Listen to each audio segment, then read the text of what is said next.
Now, friends, I kind of wanted to just touch base with you today about a message that was shared at church yesterday on Sunday.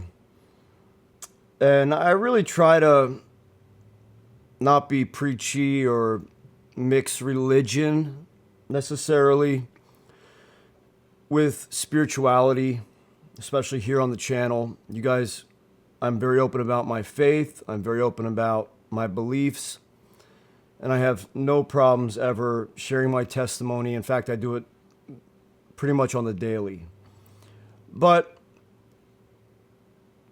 don't get turned off by where the message came from if you're not a religious person specifically. Because it's a message that has nothing to do with religion. Okay? The pastor said specifically that when we align ourselves with the assignment that we're given, that is when we will find the right path, essentially. In other words, what he said was, find the alignment to your assignment, okay? Now, I've given that a ton of thought for many years because none of us have asked to go through a lot of what we've been through. None of us have asked for the pain that we're in. None of us have asked for the emotional trials or turbulence or mental roller coasters. I'm sure that not a single one of us ever asked to be in pain every day, whether it is physical, emotional, or mental.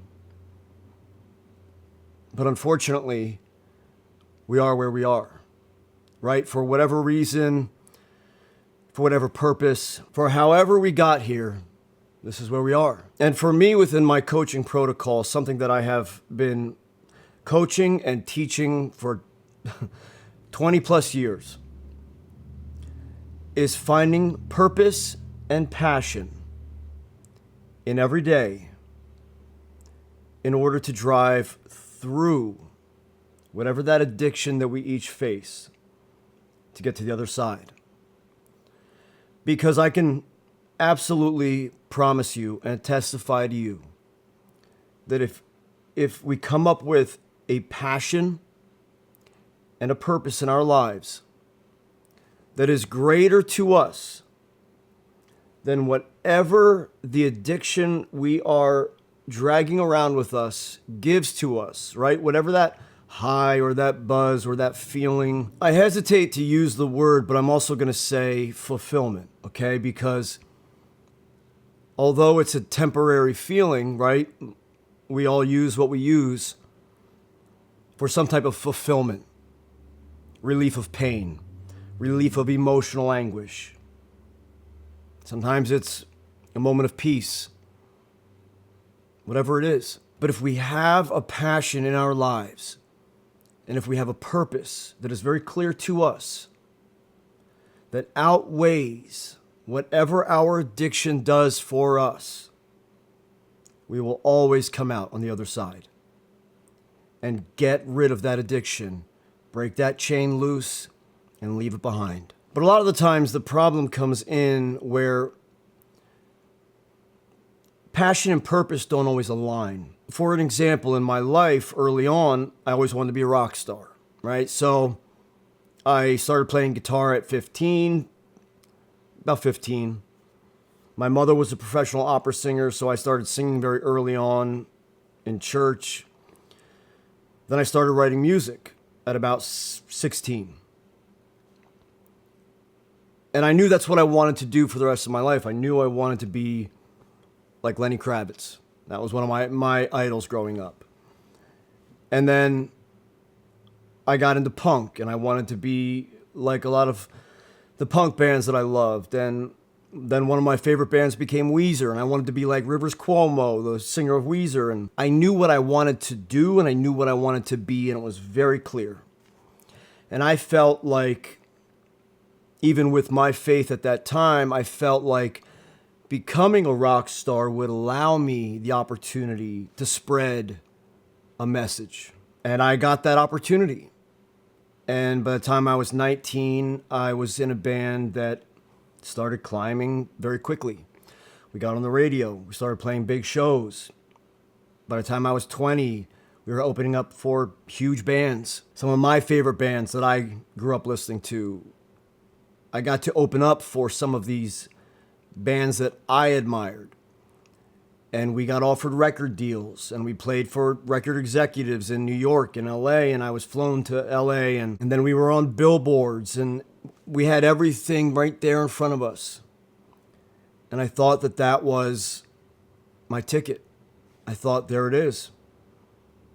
I'm going to become what I've always wanted. And just as we were about to sign a deal and reach a pinnacle that we had worked so hard to achieve, I got deathly ill. And all my organs stopped working symbiotically. And apparently, after months of studies, every test they could do, the doctors couldn't figure out what was wrong with me. Some of the best internal medicine doctors, everybody, nobody knew what was wrong with me. At one point, I had like 5 colonoscopies in a month. It was horrific. And that was back when you had to drink that giant jug of just disgusting. The process of preparing for a colonoscopy was worse than the process itself because you're asleep. I do remember waking up one time, though, in the middle of a colonoscopy, and wow, that was a feeling I never want to ever experience again. Yeah, I'll tell you that much. Clearly, you can see why I have 6 kids, because I don't ever...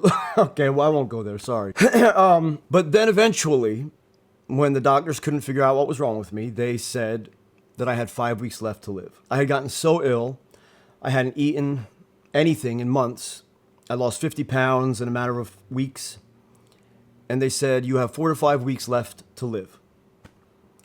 I had IVs hooked up to me everywhere. I was homebound. I was bedridden. I was on a morphine drip. I had every opioid I wanted in unlimited amounts.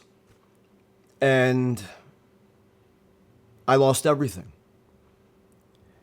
And also as a bodybuilder and a bodybuilding coach, even then, and as an addiction recovery coach, my life got turned upside down in what felt like it was overnight. And everything that I had worked so hard for was gone. I couldn't get on stage. I couldn't hold my guitar. I couldn't even sing. I couldn't do anything.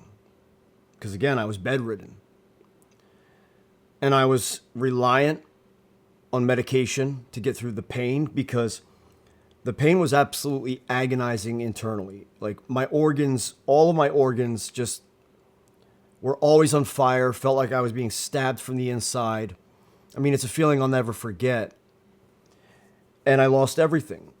And I had to leave the music industry. And essentially the point is that while I was told I would lose my life and I wouldn't be around any longer, that was back in 2003. Well, through a process, which I'll get into in another video, or if you've already heard me talk about it, you already know, I became healthy with the huge help of my mother, and absolutely through the power of prayer. My life got turned around, okay? And within about a year, I became mostly healthy again. But I knew that I couldn't and shouldn't return to where I had left off. I knew that I had to rewrite my life.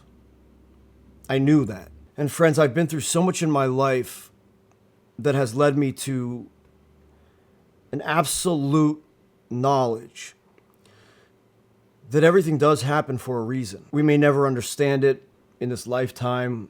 We may never like it. We may never embrace it. But everything does happen for a reason. And in that moment in time, I had to rewrite my entire life. Fortunately for me, I did always have my coaching throughout the whole thing. I was still able to coach people from bed. I still took calls.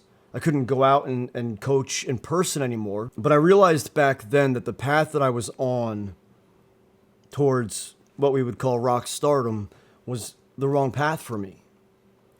And if I kept on that path, I know I would not have the number one, most important, greatest, absolute top passion and purpose in my entire life, of my entire life, for my entire life.